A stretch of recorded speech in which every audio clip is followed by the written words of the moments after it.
Amid revenue shortfalls, the PMLN-led coalition government borrowings from banks swelled over 377% to 1,398 billion rupees during the first 7 months of the current fiscal year, compared to 293 billion rupees in the same period last year.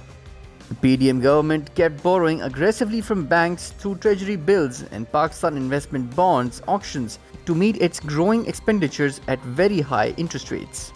On the other hand, the bank advances to the private sector plunged 49.5% during the July to January period of 2022-2023. This hints at an economic slowdown. The banks are reluctant to take a risk to extend loans to the private sector, as they are parking their maximum liquidity in the government papers to earn record risk-free profits as high as 17.9%. The foreign exchange reserves held by the State Bank of Pakistan dropped 16%, that is $3.09 billion, in the week ending on 27 January due to external debt repayments. Pakistan's reserves are at their lowest since February 2014 and can only cover 18 days' worth of imports, the lowest the import cover has been since 1998, according to local investment firm RF Limited. The government will raise 5.7 trillion rupees through the auctions of treasury bills in the next 2.5 months, mainly to pay back domestic debts.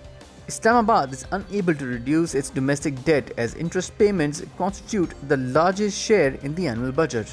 The government is under pressure from the IMF for additional revenue generation, as the country's economic managers appear unable to find new avenues for tax and non-tax revenue.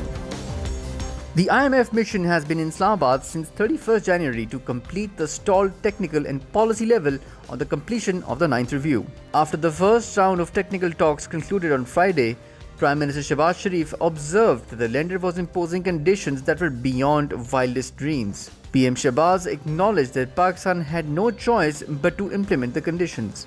Some of the IMF demands include discontinuing power subsidies for lifeline consumers, privatization of loss-making state-owned enterprises, increasing petroleum levy on diesel, and imposing new taxes to narrow the fiscal gap.